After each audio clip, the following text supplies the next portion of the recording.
During the apartheid regime time, nobody trusted anything or anybody.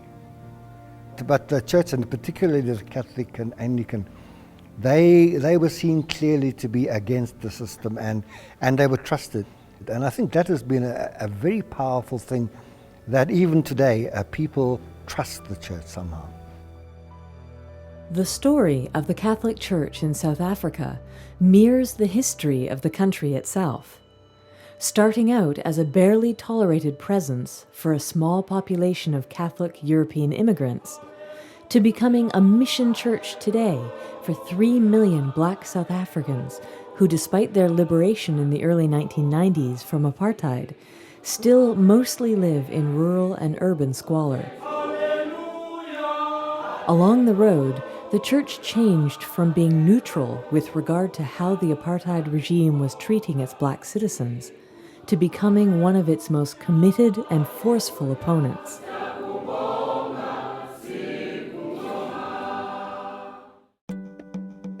Perhaps no one is more central to the story of how all this happened than Archbishop Denis Hurley. The most important thing about Archbishop Hurley is that he was bishop here in Durban for 45 years, which is an extraordinarily long time, and covered more or less the whole time of apartheid. He became a bishop in 1947. The National Party came to power that year. He retired from being bishop in 1992, and the first democratic elections were held in 1994.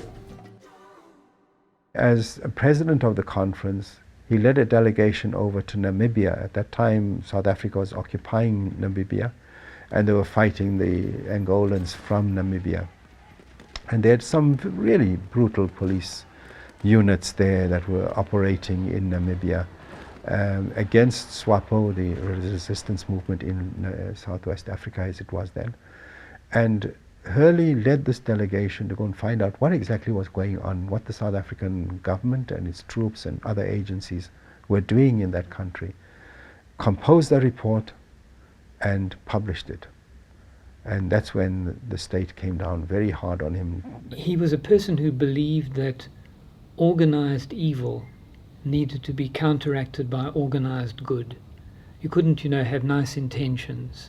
You had to set up organizations and structures which would, in a systematic way, tackle the evils that we were talking about, the legislated apartheid, and keep the government on their toes and keep them, give them a tough time, whenever possible. And he was very courageous. Archbishop Hurley not only led his church to stand up to apartheid, but he gave it a permanent mission to be on the side of justice. Like many of his fellow Catholics, there would be a precise moment of conversion. He was a human being who began as a racist young white boy, and he admitted that and acknowledged that, and grew gradually to see the evil of apartheid. And while he was studied overseas, it hit him with a shock one day to realize that this system that he had grown up with and taken for granted, it struck him as there's something radically wrong here. Why am I, because I'm a different color, given more rights than somebody who's got another color? And he underwent that conversion process while he was away from the situation. By the time he became bishop, 1947, I think he was ordained a bishop. He was a young age of 34 or something like that. He was already coming in with a different vision and a different message. And the other bishops, fortunately, understood the language and got in with him. And that's how I think the church's position at that early stage was put into place. He gradually saw that he needed to identify very closely with poor people and be in solidarity with those who were fighting against apartheid, and going out to see problems of oppression and actually just being there and bringing his presence as a comfort to people, as a strength to them, and to give them courage. When the government said that all institutions should be segregated along racial lines, the church refused to segregate the pupils in its schools.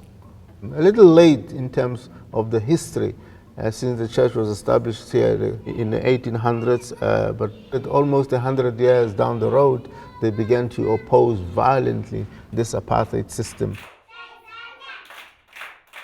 The word jubilee, the first part from their language, means a whole... We noticed at one stage, whenever Archbishop Hurley made a statement, a government spokesman would say something like, "Oh, that's Denis Hurley, but we know the Catholic bishops, they're sensible men, they wouldn't say something like that. It's Denis and his left leanings, you know."